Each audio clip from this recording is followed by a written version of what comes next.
Welcome back, everyone. Let's jump right into what I read this October. It was actually a really great reading month for me. I read a total of 9 books, which worked out to be about 2,620 pages, which is kind of a lot, but then also not a lot if you think about it. Of those 9 books, 4 of those books came from my library. 2 of them were Kindle Unlimited membership, and 2 of the books I owned, and then 4 of the books I read in tandem. I listened to the audiobook and I read the book at the same time. So really 4 were library, 2 were from my Kindle, and then 2 were owned. I'm trying to be better about keeping track of which books I get from the library and which books I get from especially Kindle Unlimited, because I'm paying for that every month, so I want to make sure I'm using it. If I read at least 2 books a month from there, it's totally worth it. I also had a pretty good mix of genres this month too, which was pretty cool.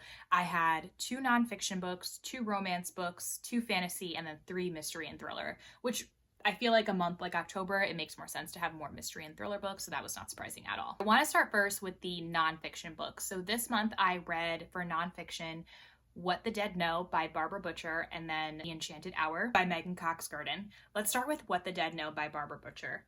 Oh my God. If you like reading mystery and thrillers and you are interested at all in the life of someone who plays a part in those, you should read this book. You should read this book 100%. We're following Barbara Butcher. She wrote this book and she talks about her life in the 90s, early 2000s as a New York City death investigator. She holds this position, during 9/11, so she talks about that in her book. And this is not a position that she came upon because she had been dreaming about it all of her life. It's something she kind of stumbled upon, and she talks about that in the book, how this came to be. She was actually the second woman ever hired for this position, and I'm pretty sure the woman before her quit after like 2 months. So she is no joke. And the best part about reading this book was we actually read it for a book club that I'm a part of, and we got to do a Zoom meeting with her. She is kick-ass. You can just picture the coolest person you've ever met. She just exudes cool. And if that's not reason enough for you to read this book, I just need you to read it. She's a fantastic writer. I loved the writing. I loved following her story. I loved everything she talked about. It does get gory at times just because she really goes into the science part of it and what's actually happening with different things. She does not hold anything back. So it's definitely not a book for the faint of heart if you're easily squeamish or, just reading about real life passings of people is a trigger for you, and that's totally understandable. I would give this one a pass. But if you're okay with those things, I would highly, highly recommend reading it. And one of the things that I loved was, we've all seen episodes of CSI, especially if we are into mystery and thriller books. She really debunks a lot of the things that happened in CSI, because what you'll notice is she's not going through and solving all of these cases. She's going through and giving us a small snippet of what part she played in it, and then how she passes that information along to other people, and then how she's helping solve the cases, but how some of them just go unsolved. The realness of it was just amazing.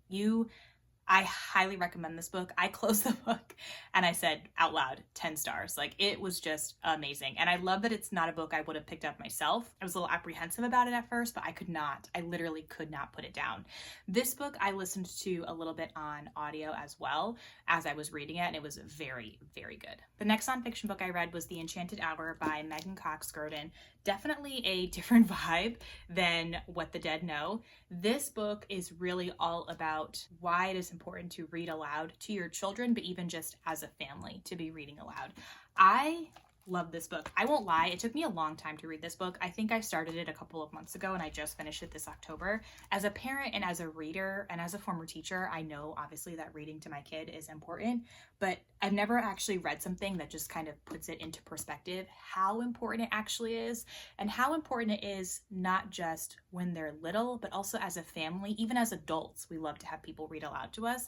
And it's really kind of shifted my perspective on reading aloud in general. It's not just something that, I'm going to do when my child is really young. It's something that I hope to continue throughout everyone's life. I wrote down a couple of quotes that I wanted to share. Total side note, I'm changing how I use my reading journal. The beautiful pictures, while I love it and it looks great and it's gorgeous, it's too much pressure. It's too much pressure to keep up with. So honestly, I just kept it next to me as I was reading all of my books this month and wrote down a couple of quotes, and I found that to be much more useful and something that I'll actually go back to. So I think that's more how I'm going to use it. And I've seen a lot of other people use reading journals this way. So I'm excited to try it out and see how this works. She says, quote, reading out loud is probably the least expensive and most effective intervention we can make for the good of our families and for the wider culture. And then this part that she talked about in the end of the book, I listened to part of this book, so I was listening to it and reading it at the same time. So this particular part I listened to, and I came back and found the quote and wrote it down.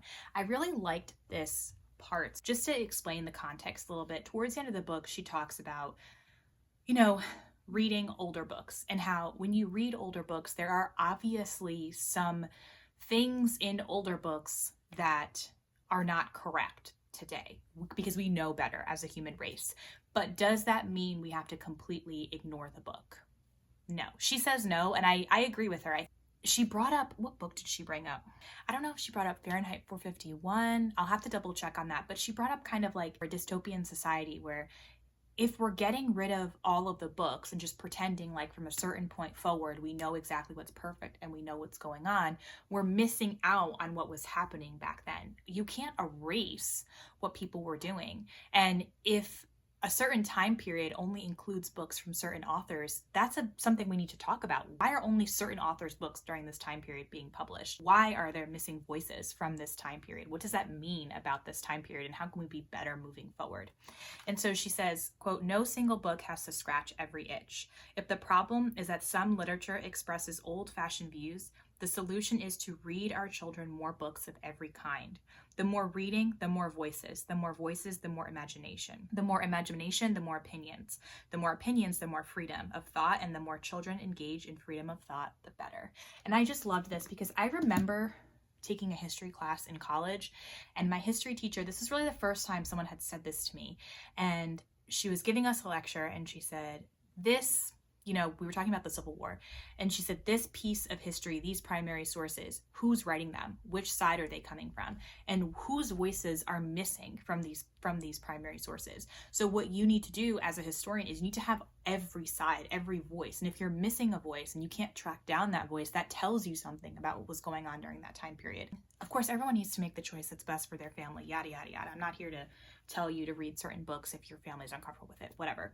But what I'm saying is what I'm going to do as someone who is stealing the love of reading in my family is I don't want to take out books because they may be missing voices. I think that's a great opportunity to discuss why they're missing voices and how we can then bring those voices in other ways. So anyway, that's my saga for this book. I loved it. I think that if you're a parent or if you're around kids or you have a family, even if it's just you and a partner, I really think you should read this. All right, and then let's move on to the fiction books that I read this year. So starting with the mystery and thrillers, we'll go with The Last Sister by Kendra Elliott. I talked a lot more about this in my Reading Mystery and Thrillers for a Week video. So if you want a more in-depth review and kind of the step-by-step of my reactions, go ahead and check that out. I'll link it either down below or somewhere in the video now. In this book, we are following Emily, who stumbles across a crime scene as she's checking up on one of her waitresses. The thing about Emily is this crime scene looks eerily familiar to a crime scene that involves her family 20 years earlier. And pretty much soon after that whole situation with Emily's family, one of her sisters disappeared. And Emily always has had this nagging feeling that her sister knew more about what happened that night than she let on. Emily calls the local police, but soon realizes that they're not taking the situation seriously. She can tell the victim was racially profiled, and she can tell that her local police is not taking that seriously. She calls the FBI, and they send in some of their detectives. One in particular, who we pretty much follow the entire time, is Xander. So he's on the case. And then we're following Emily and Xander as they're going through and figuring out what happened to this couple in present time. And then also Emily's battling her demons of what happened 20 years ago, and we're kind of piecing that together as well, because that mystery is solved, but there are pieces of it that didn't really wrap up tightly enough. So there may be something there. I would say the first 2/3 of this book, I was hooked. I could not put it down. I loved every second of it. And then it almost felt like about at the halfway point, maybe like 65% of it, I'd almost felt like I was reading a different book. I was very engaged in the book. I felt like there were a lot of things being dropped, a lot of hints, a lot of, oh my gosh, this could make this difference, this could make this difference, and just a lot of things in there that were being dropped and that I thought the author would kind of wrap up in the end. But honestly, once we got to the end, I don't want to say cop out because that's not the right word. The ending wasn't a cop out, but it just felt like the last half of the book was rushed, and there wasn't as much effort put into it as the first part of the book. Now, I'm sure that's of course not true, but that's just the way it read. And then on top of that, there was this whole like tension and romance between Emily and Xander throughout. And I just felt like that was unnecessary. I really don't think that that was needed in the book. And I really think that it could have just been a mystery thriller novel without like this romance intertwined in it. I don't think we needed that. It is a part of a series, and I know Kendra Elliott has another series, and I think that's how this came along. I think Xander is like a side character in the other series, and her fans have been asking for him to be a main character in one, but I wouldn't even say he was really a main character in this one. I mean, he was, but it was more about Emily. I don't think I'll be continuing the series, but I definitely recommend you check it out, and then you can kind of decide for yourself if it's something that you want to keep going. I personally am good after this first one. Then we have What Lies in the Woods by Katie Alice Marshall. If you remember from my first chapter ranks my reads video, I was obsessed with the first chapter of this one. I remember saying that my jaw was like hanging on the floor when I read it, and I really just wanted to see what happened. Essentially, the first chapter of this book, we are seeing this person who is walking his dog, and these two little girls run out of the woods saying that their friend has been murdered by a serial killer. Like, they're basically asking for help. They're covered in blood, etc. And so that's how it starts. And then the narrator alludes to the fact that that's not really what happened, that there's a story that the girls have never really told. And then we kind of dive into that. I don't really want to give more of a synopsis than that. The book does give more of a synopsis on the back, but I think honestly that's all you need to know. I loved this book. I thought it was really, really good. I loved the narrator. I loved how how much of a mess she was throughout the book. I felt like that was very normal considering the situation that she had gone through. I loved the characters in the book, and I thought it was really well told. I also enjoyed the different relationships that the character kind of went through with different people in her life, and you can kind of see how this one moment in time just really affected everyone so much, even in the town, like different people it affected. Really going back and forth between the narrator's memories of that night and the memories of the night leading up to that, and then everything that happened after, how she's dealing with that now. There were definitely quite a few twists in the book. They weren't all 100% surprising, but I did enjoy them nonetheless, even though I saw a few of them coming. And I think for people who read a lot of mysteries and thrillers, at some point you just see the twist coming, because there's only so many twists you can do. So after a while, you do kind of see it coming. Regardless, I think it was still pretty twisty, and I would definitely recommend it if you are interested in a thriller. And then we have Stephen King's Misery. Holy Gloria, I did not think I would love this book as much. I could not put this book down, and I am not a Stephen King fan whatsoever. I respect him as an author, but he's not my usual go-to. So I read Misery and did a comparison between Misery the book and Misery the movie, which I'll link down below or somewhere around here if I can figure it out. In this book, we are following Paul Sheldon, who is a famous author who gets trapped in a snowbank on his way back from a writing retreat in Colorado and ends up in the home of his #1 fan.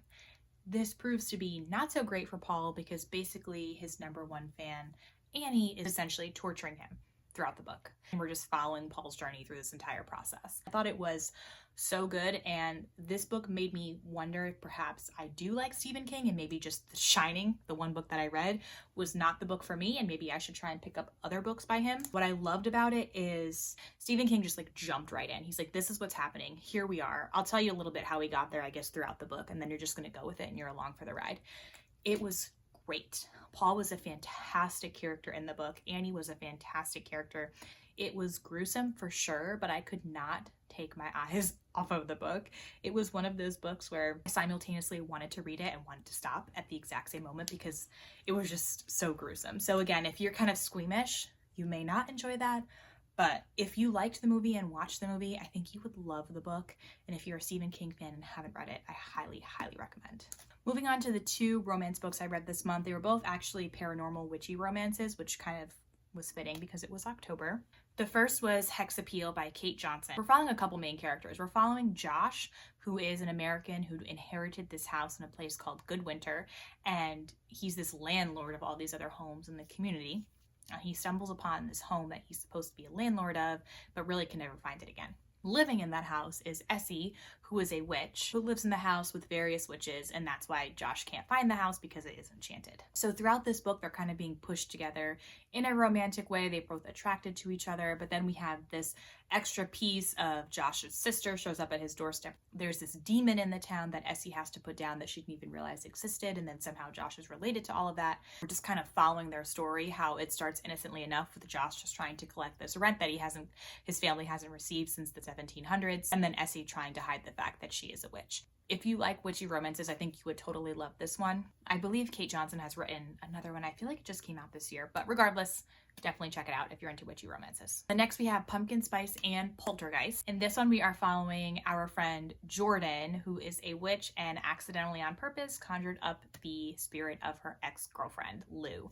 And Lou basically will not leave until Jordan falls for someone else. So enter in Harlow, who is this new person in town. Harlow's sister runs the coffee shop in this very cute Halloween towny type of town. So in this town, the monsters and humans are living cohesively-ish. I would say they live cohesively if you are a resident there. If you're a tourist there, they're not really your biggest fan. And also there are some monsters there that don't really love humans to begin with. So we're really going through the entire book with Jordan dealing with the fact that Lou is a ghost and haunting her, and then also her having these feelings for Harlow. And then there's this added piece of Lou was killed in an accident, but Jordan is starting to think that maybe it wasn't an accident and there were some things brushed under the rug, and so she's trying to figure that out as well as the story progresses on. It was really, really good. I had a great time reading it. I really enjoyed it, and I highly recommend it, again, if you're looking for a witchy romance, but also if you're looking for a witchy romance with a little bit more. It definitely had those rom-com vibes. Like, there were some things that were a little cheesy, like all witchy romances, and I feel like that's also pretty standard of holiday-themed romances. They're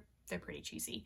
But because it had that added component of Lou's mysterious death, I think it really added to the book as a whole. And it's also short. It's a little over 200 pages. So it's a really quick read if you're trying to get into the season. And then the last two books I read this October, one was a reread. So it was Harry Potter and the Prisoner of Azkaban. At the beginning of the year, I set a goal for myself to read all of the Harry Potter books, or reread all of the Harry Potter books this year. And I have not yet done that. I have finished 3, so definitely need to step my game up with this one. But it was great, per usual. I loved it. The Prisoner of Azkaban is actually my favorite book of the entire series, just because I feel like it's a huge turning point for Harry especially. And the series as a whole, but really Harry. And then finally we have The Very Secret Society of Irregular Witches by Sangu Mandana. I loved with a capital L-O-V-E-D. This book. I had no plans on reading this book this month. I'd put it on hold at my library, I think 12 months ago, and it happened to come available about a week ago, and I devoured it as quickly as possible. We are following Mika Moon, who is a witch. She is part of this secret society of witches. They meet, I think, every 2 months, but they cannot have any socialization with each other outside of this, because too many witches together causes too much magic. However, Mika does have a YouTube channel where she does magic for pretend, but it's obviously real. Someone sees that channel, realizes Mika is actually a witch, and then calls her to this home where there are 3 underage witches who desperately need some sort of tutor or teacher.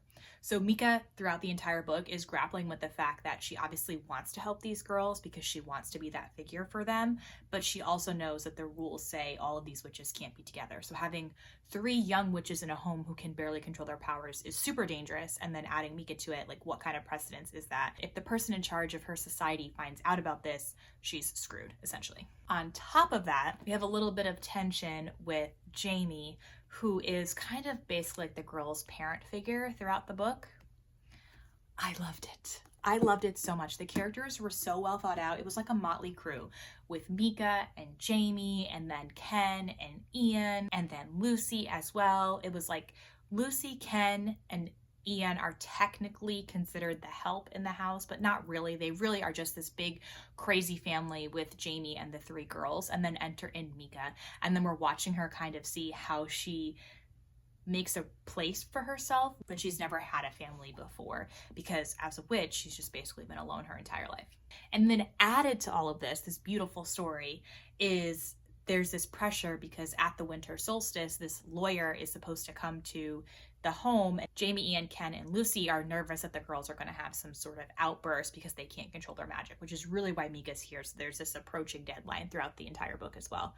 It was fantastic. I think it was probably one of the best witchy books I've ever read. It just was a beautiful story, and the fact that it was about a group of witches just really added to it and made it more seasonal. But beyond that, I don't think this is the type of book that you would really only want to read in October. Like, I think there are some witchy books like Pumpkin Spice and Poltergeist and maybe even Hex Appeal that I probably wouldn't pick those up outside of a Halloween season. This book, even though the main character is a witch and it centers around witches, I feel like this book is not really a seasonal book. It's just a fantastic, fantastic book. I wrote down a quote just to kind of show you how beautiful the writing is. At one point, Jamie says to Mika, "Who said anything about transforming the world? What about just making it a little bit better, and then a little better, and then a little more, until one day, maybe long after we're gone, it has transformed." Like, come on. Like, I just love I feel like when a book makes you pause and you're like, and you just think to yourself, that was beautiful, I have to write this down, I literally cannot continue. That's how you know it was a great book, and that's how you know this is a great author. So I will definitely be checking out more of their work in the future. A++ all around. All right, so that does it for what I read in October. As far as November goes, I am going to spend the next couple of months, definitely November. I don't really want to set a TBR for November because I've really just been enjoying picking up kind of what I want. And I have a couple of videos scheduled for November, one being I'm reading some cozy mysteries. So I have a few cozy mysteries that I'm going to be reading through, so stay tuned for that. And then another video, which I'm very excited about, I'm going to be reading some books from Gilmore Girls, but not the ones that Rory read, the one that Jess reads. So I'm definitely excited about that. Those will be a out of my comfort zone books for sure, but I think it will be a lot of fun. So between those, that's probably about 5 to 6 books that I'll be reading for those 2 videos. And of course, I've got the Harry Potters that I want to keep reading. And we know there's going to be a library haul somewhere in there. So there will be 75 books that make it home to my bookshelves and I won't know what to do with them. We're just kind of leaving it open this month. I hope you found at least one book that you want to add to your list. If you did, if you would consider liking this video, I would highly, highly appreciate it. And if you found 2 books that you wanted to add to your list, if you would also consider subscribing, it really is a free way for you to support this channel and allows me to keep making videos like this just for you. And I really do appreciate each and every one of you that has hit that subscribe button. Let me know in the comments down below what you read in October and what you're planning to read in November.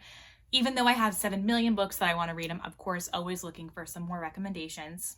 And I'll leave some of the videos that I mentioned linked here, and I'll also leave them linked down below so that you can find them easily. If you want to see any more of my wrap-ups, I do have a playlist dedicated all to my wrap-ups. Thanks again for sticking around, and I post new videos every week, so I'll see you next Saturday.